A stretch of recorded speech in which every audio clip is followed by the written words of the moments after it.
আপনাদের স্বাগত জানাই আমি আমার রাজনৈতিক বিশ্লেষণ শুনবার জন্য। বাংলাদেশের রাজনীতিতে দীর্ঘদিনের চর্চিত বিভাজন এবং অনিশ্চয়তা যেন নতুন মোড় নিয়েছে। শেখ হাসিনা সরকারের পতনের পর গঠিত অন্তর্বর্তী সরকারের নেতৃত্বে অধ্যাপক মোহাম্মদ ইউনূস, যার প্রতি দেশের একটি বিশাল জনগোষ্ঠী এবং আন্তর্জাতিক মহল এক ধরনের প্রত্যাশা এবং আস্থার প্রতীক হিসেবে তাকিয়েছিল, কিন্তু সময় যত গড়িয়েছে সেই আস্থা যেন পরিণত হয়েছে প্রশ্নে, আর প্রত্যাশা রূপ নিয়েছে চাপের, কখনো সরাসরি কখনো নিঃশব্দে। প্রধান উপদেষ্টার পদত্যাগ ভাবনা যতটা ব্যক্তিগত হতাশা থেকে উৎসারিত, ততটাই তার রাষ্ট্রীয় কাঠামোর এক গভীর সংকটের প্রতিফলন।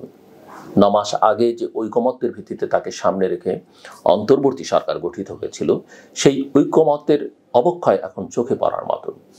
বিএনপি যেমন নির্বাচনের সুনির্দিষ্ট রোডম্যাপ ছাড়া সহযোগিতা অব্যাহত রাখতে চায় না, তেমনি এনসিপি নির্বাচন ও সংস্কার একসঙ্গে যায়, যেখানে আগে বিচার পরে ভোট মনোভাব অনেকটাই স্পষ্ট।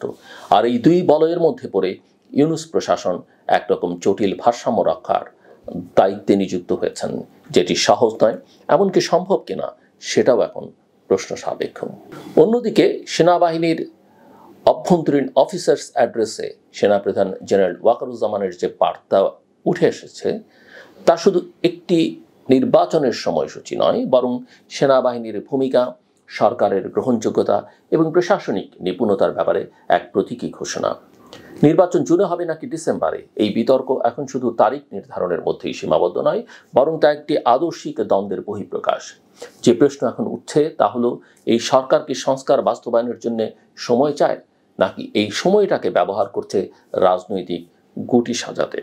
যত দিন যাচ্ছে, প্রশাসনের নানামুখী দ্বিধা, আইন শৃঙ্খলা পরিস্থিতির নাজুকতা এবং সরকারের উপদেষ্টাদের প্রতি রাজনৈতিক দলগুলোর অবিশ্বাস, এই সমস্ত উপাদান অন্তর্বর্তী সরকারের স্থিতিশীলতাকে প্রশ্নবিদ্ধ করছে।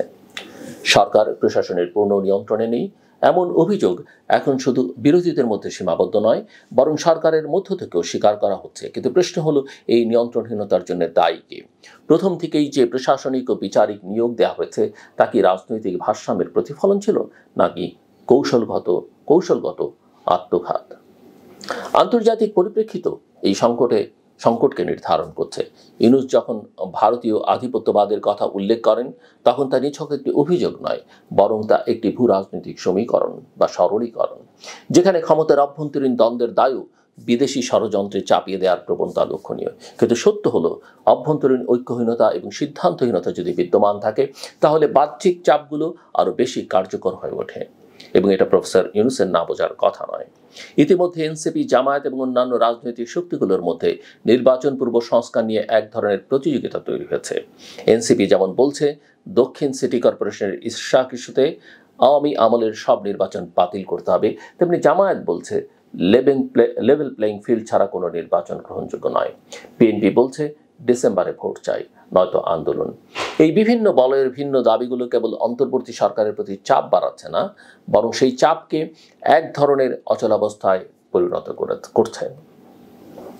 আর এই অচলাবস্থার সবচেয়ে স্পষ্ট লক্ষণ হলো পদত্যাগ শব্দটির চারপাশে গড়ে ওঠা অজস্র গুজব, জল্পনা কল্পনা এবং আত্মপক্ষ সমর্থনের পালা। অধ্যাপক ইউনূস হয়তো আনুষ্ঠানিকভাবে পদত্যাগ করছেন না, কিন্তু তিনি কি আদৌ দায়িত্ব পালনে আগ্রহী থাকছেন? তার সাম্প্রতিক হতাশার বক্তব্য, উপদেষ্টা পরিষদের মধ্যকার দ্বন্দ্ব এবং কাজের গতি সবকিছু যেন এই প্রশ্নকে আরও বৈধতা দিচ্ছে। এদিকে সেনাবাহিনীর অবস্থানও এখনও দ্ব্যর্থহীন নয়।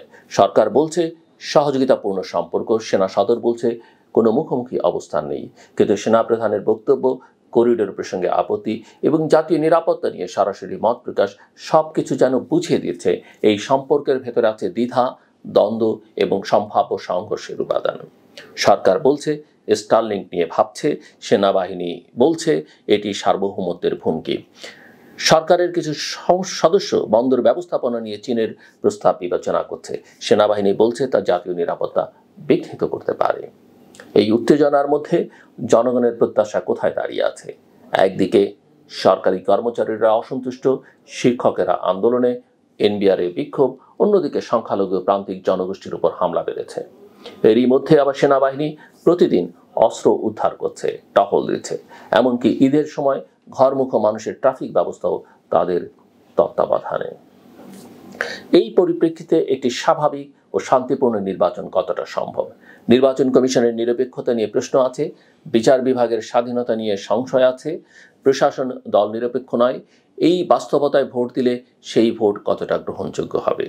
প্রফেসর ইউনূস বলছেন, পুলিশ এখনো তৈরি নয়, 9 মাস চলে গেছে এর মধ্যেই। অন্যদিকে প্রশ্ন উঠছে, সংস্কার আর নির্বাচন কি সত্যি একে অপরের প্রতিদ্বন্দ্বী? যদি না হয় তাহলে একসঙ্গে এগুলোর রাজনৈতিক রূপরেখা কোথায়? কবে সরকার সেই বহুল প্রতীক্ষিত রোড ম্যাপ দেবে? ডিসেম্বর নয়, জুন নয়। সংলাপ আর বিবৃতি ছাড়িয়ে নির্দিষ্ট একটি রূপরেখা ছাড়া জনগণের মধ্যে আস্থা ফিরবে না। সময়ের সাথে সাথে একটি বিষয় স্পষ্ট হচ্ছে, এই সরকার যদি তার প্রথম লক্ষ্য সংবিধান সম্মত গ্রহণযোগ্য নির্বাচন বলে থাকে, তবে তার প্রতিটি পদক্ষেপ সেই বিশ্বাসযোগ্যতা প্রতিফলিত হওয়া দরকার। আর সেটি না হলে একসময় নিজের চাওয়া ও জনচাওয়ার মাঝে একটি পদত্যাগের ব্যবধান মাত্র থেকে যাবে। অধ্যাপক ইউনূস চাইলে এখনও দেশের গণতান্ত্রিক রূপান্তরের ইতিহাসে একটি গুরুত্বপূর্ণ নাম হিসেবে অবস্থান নিতে পারেন, কিন্তু তার জন্য তাকে যেতে হবে কেবল নীতির ধারক নন, বাস্তব সিদ্ধান্তের রূপকারও। এটাই তাকে হতে হবে। যদি তিনি এখনও দায়িত্বে থাকেন, তবে তাকে রোডম্যাপ দিয়ে দেখাতে হবে এই দেশ কোন পথে এগোবে। আর যদি তিনি না থাকেন, তবে সেই শূন্যতা পূরণের জন্য এখনই প্রস্তুতি নিতে হবে, যাতে পুনরায় একটি নেতৃত্বহীন অস্থিরতার মুখোমুখি না হয় বাংলাদেশ।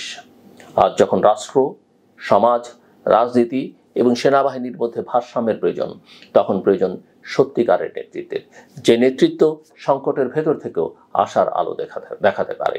তাই প্রশ্নটা এখন শুধু পদত্যাগ করবেন কিনা তা নয়, বরং এই সরকারের হাতে সত্যিই কি আছে সেই নেতৃত্বের স্পষ্টতা, সাহস এবং সুনির্দিষ্ট লক্ষ্য? এটাই এখন প্রধান এবং একমাত্র প্রশ্ন। শেষ করবার আগে বলি, শিশুদের ভালোবাসুন। শিশুরাই আমাদের ভবিষ্যতের কথা আমি আগেও বলেছি। অভিভাবকদের জন্য, অর্থাৎ বাবা মায়ের জন্য আমার বক্তব্য, সন্তানকে সময় দিন, সন্তানের পেছনে ইনভেস্ট করুন।